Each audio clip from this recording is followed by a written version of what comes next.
Now you've got this like flame hanging around in the engine that didn't make any power for the engine, but it's kind of burning there.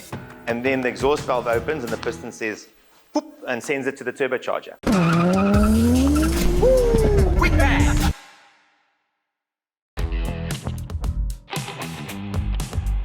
People have a misconception of launch control. They think that launch control is going to help you launch once you've let the clutch go. It's not the case, because that would be traction control. Launch control purely is about the car before you let the clutch go. For a naturally aspirated car, all it is a lower rev limiter. It's an adjustable rev limiter that when you push a button, when you push the clutch in and the clutch switch activates it, some guys use the handbrake.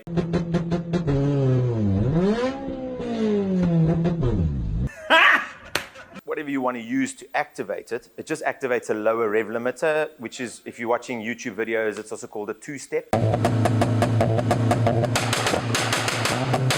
So you've got a two-step limiter. The one step is lower, the other step is your main rev limiter. You get 3 steps and stuff, so you can put the limiter lower in first gear and higher in higher gears, or whatever you want to do. I think that that's just a soft limiter.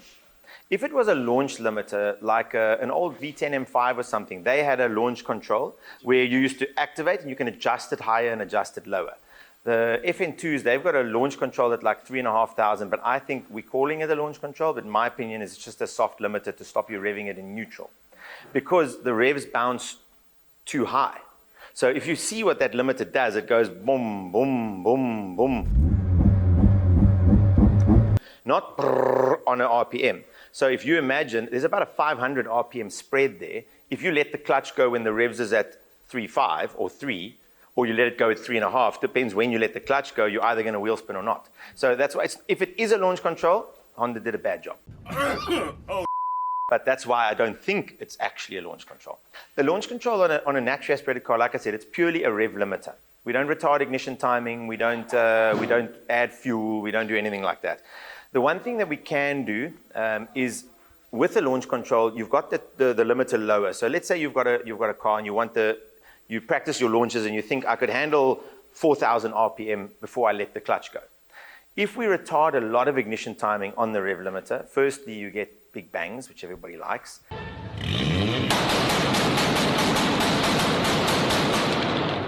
But secondly, some of the systems, they have a delay as to how long they take to put that timing back, which acts like a traction control, because you're minusing huge power off the engine. So now you've got this, and as you let go, it doesn't go straight back to 30 degrees ignition timing or 25 or whatever the full throttle timing is on the car. You're still running at -10, and -10 the car it doesn't want to go. So you could then let the clutch go and you could time how long do you need to put the timing back. That would help you to get traction to get away.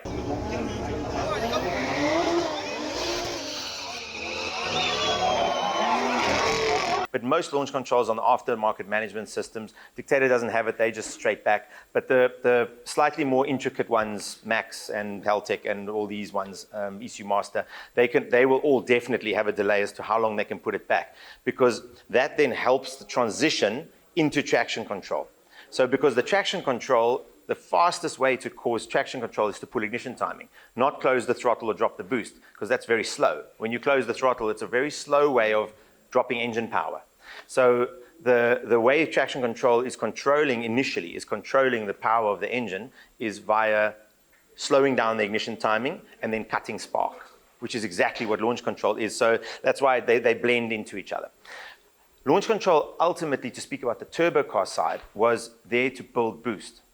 So if you were to, as we spoke earlier, your race car, your BM, if you were to sit at quarter throttle, hold the revs at 3,500 or 4,000, you would have already found the spot that works for you.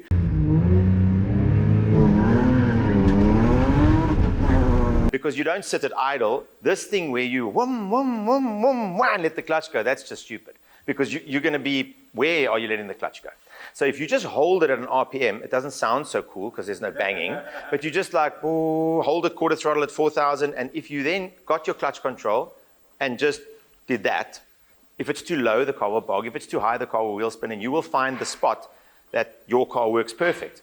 So launch control on a naturally aspirated car is actually a waste of time. It's more for making bangs and being cool.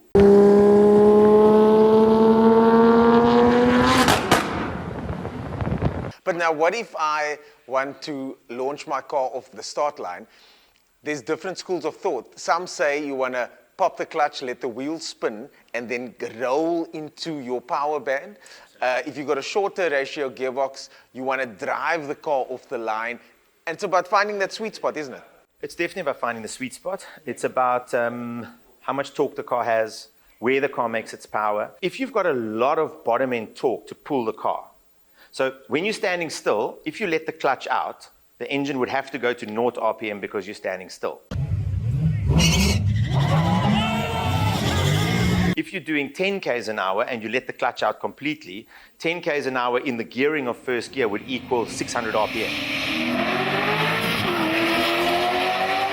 So now you've got a 1600 VTEC that only makes power from 5,000. You need to keep the wheel spinning till you get to 5,000 that the engine has power to pull the car.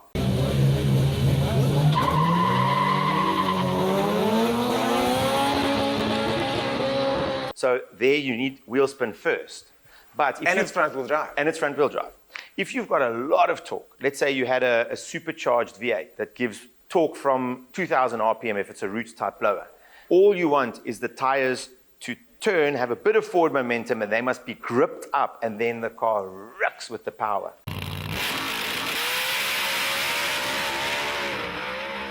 So to wheel spin that would be stupid because you only need to slip the wheel until you reach 2,000 RPM. That's why a car like that would easily do a rolling burnout. Yeah, absolutely. If you think about it, so with that suspect bakkie that we drove years ago, there's pictures around.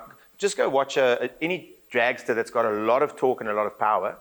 The tire wrinkles because it does not spin at all. But the clutch has to slip, or the torque converter in an auto has to slip a bit to allow the speed before it hooks up and then it goes. So if you watch Willie Nell's car when he used to wheelie off the line, he's not slipping, but he has nitrous. So he just holds it, and then when he lets the brake go, there's no wheel spin. It just hooks up and goes because he's got enough power.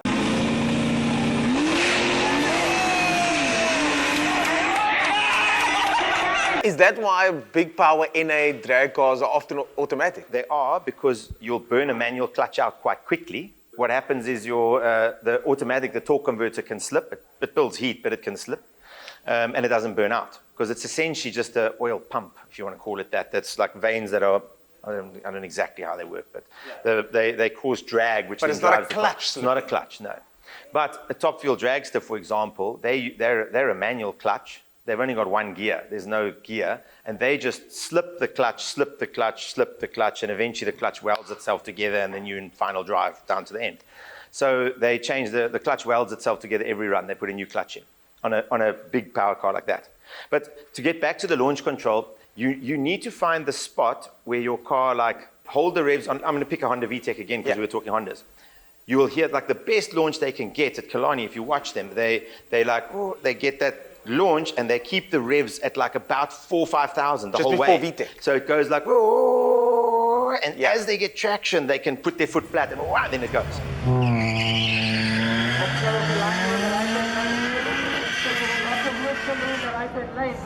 So again, launch control it makes it consistent where you would hold your foot flat, you're on a specific rev limiter, and then you just let the clutch go. The problem is, when do you let the launch control go?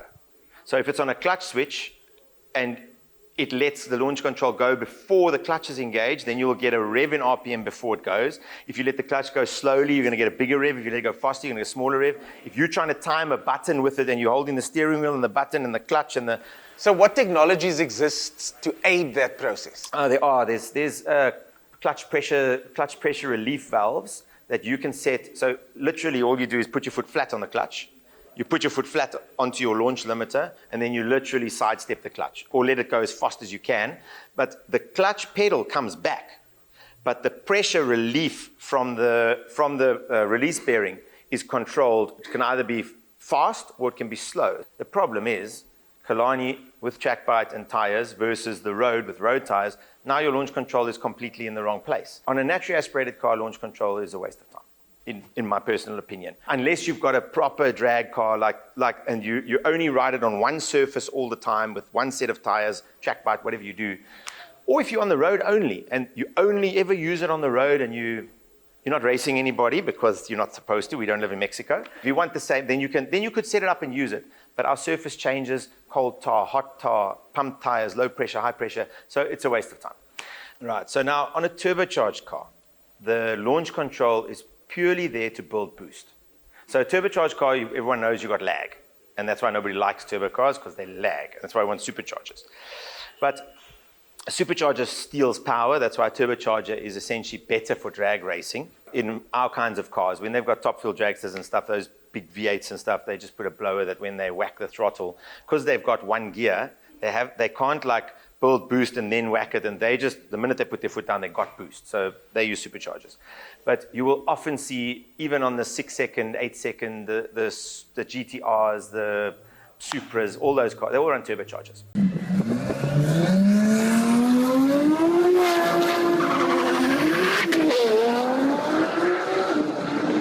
But a turbocharger, if you just lift your revs to 4,000 or 5,000 or 6,000, you'll see the boost, there's zero boost. Then you launch it and it'll bog. Now it's trying to build boost, and eventually halfway through first gear with a big turbocharger, you might get like 0.5 bar boost. I actually drove Tola Daniel's Escort many years ago, and he told me the only way this thing's fast is if you launch control it. Right. Now what launch control does in a turbocharged car is you pick a RPM, and then we cut the spark there to hold it at that RPM, and then you retard the ignition timing to way after TDC. So it's not igniting the fuel. It's igniting the fuel, but it's igniting it really late. Way after TDC, Yeah. so it's already on the It's on its way downstroke. down, then you light the fuel. Yeah. So that means there's no compression there on the There's explosion. no power for the engine. No power on the but engine, yeah. that flame front is going out the exhaust, spooling the turbocharger. Then we add fuel. So can we just do that again for those of us in the back? So that flame that it's creating on that explosion, that then gets pushed out of the exhaust on the exhaust stroke. Right. And what does that cause? Okay, it's just one step back from there. The flame inside the engine takes a certain amount of time to burn. So if you're running sort of 20 degrees before top dead center, you light it. Then the burn happens and it pushes the piston from the top down. Yes, correct. By the time the piston's gone down, the exhaust valve opens now, the piston comes back out and it's pushing The exhaust. All of the burn is almost finished. Yes. So it's not completely finished. That's why if you'll see some of those cars that start their cars at night and you'll see little flames coming out the exhaust, but the burn is pretty much done, okay? If we light, so for example on a Haltech, you can go up to 50 degrees after TDC. So now the piston has come up, there's fuel and air here. And the degree is measured. The degree is measured at the bottom. On the crankshaft. That's Yes, right. yes. So the piston comes up. We didn't light yet. Now it's on its way down. 50 degrees after TDC, we light the fuel. Now the burn is chasing as well as it happens slower because there's no pressure. Because pressure makes heat and it burns faster. So what happens is it burns slower. Now you've got this like flame hanging around in the engine that didn't make any power for the engine, but it's kind of burning there. And then the exhaust valve opens and the piston says, whoop, and sends it to the turbocharger. Then that flame, that's why when you retard ignition timing to 0 degrees, your exhaust manifold will glow red hot, then white hot, and then it'll melt off the engine. So what happens now is you add fuel, you've got flame front, and the turbocharger essentially becomes a turbine, and it spools up. So if I hold the RPM at 4,500 RPM, for example, and I activate the launch control on a turbocharged car, it will stop the revs at 4,500 by skipping cylinders. In other words, it won't fire this cylinder, it won't fire that cylinder, so that the car can't rev past, like a rev limiter. So now the rev limiter's at 4,000, or whatever RPM you want. But the cylinders that do fire, they will put flame into the exhaust, and you will see the boost will just go.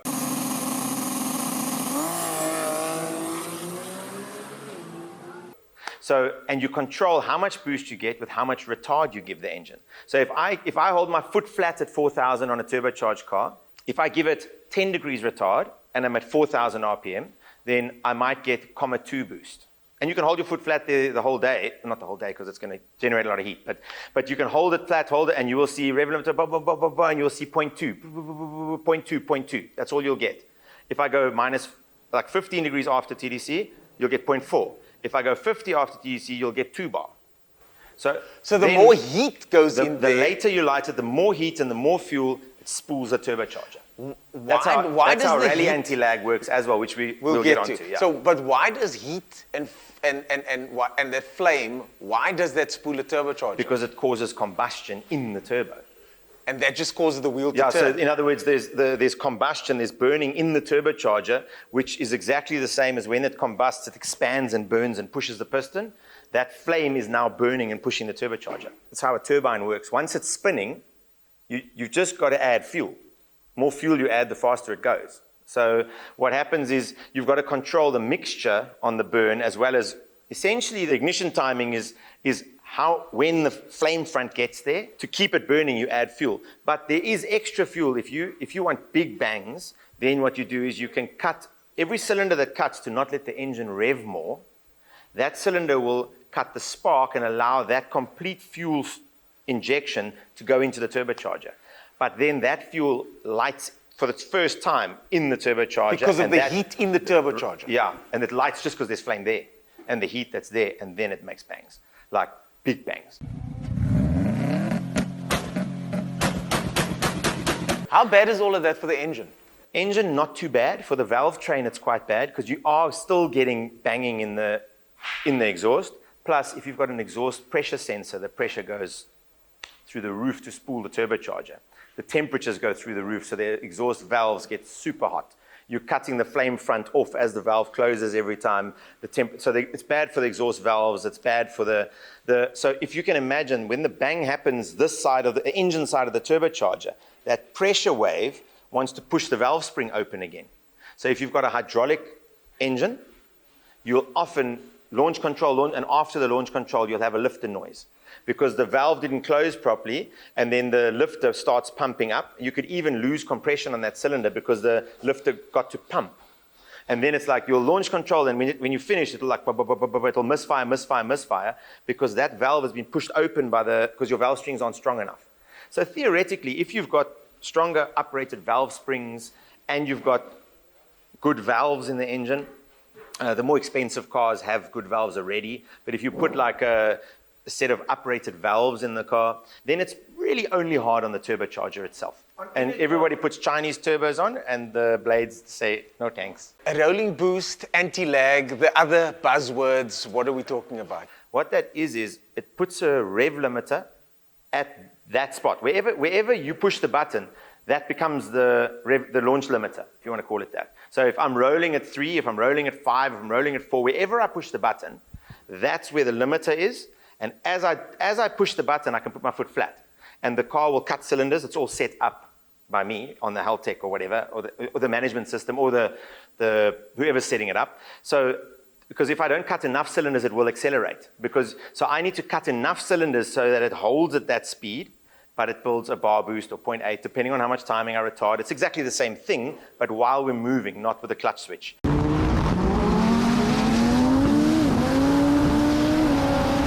Like I said, if you don't cut enough cylinders, the car will start accelerating because you're cutting the power, cutting the engine, but your throttle body is flat out, and the boost is going through the engine. Engine is seeing that boost. It's not a closed throttle building boost, which is rally style anti-lag.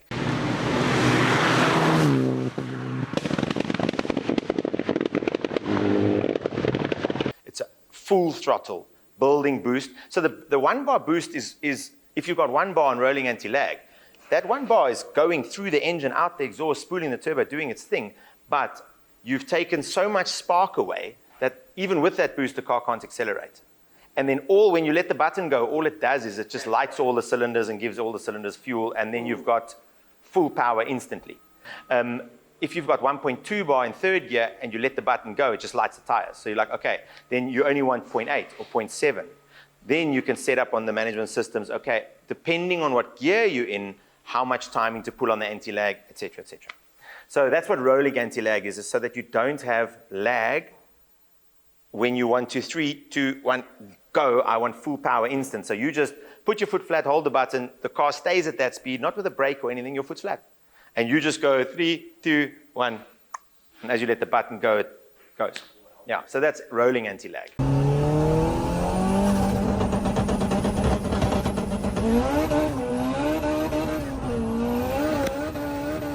But the minute you want to go rally style, that you want to keep boost with the throttle closed.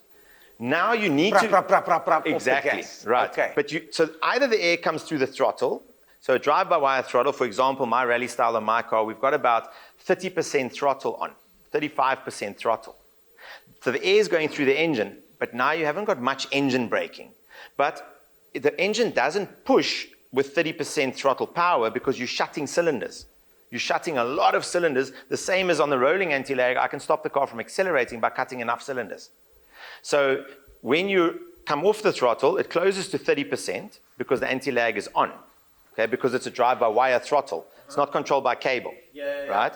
So now it's got 30% throttle. We retard the timing, we add the fuel, and we're guessing what the mixture is because we can't actually see it. But we add the fuel until we get the boost we want. So now what happens is I can accelerate, come off the throttle, and it holds the boost. So I'm off the throttle completely, and I'm braking.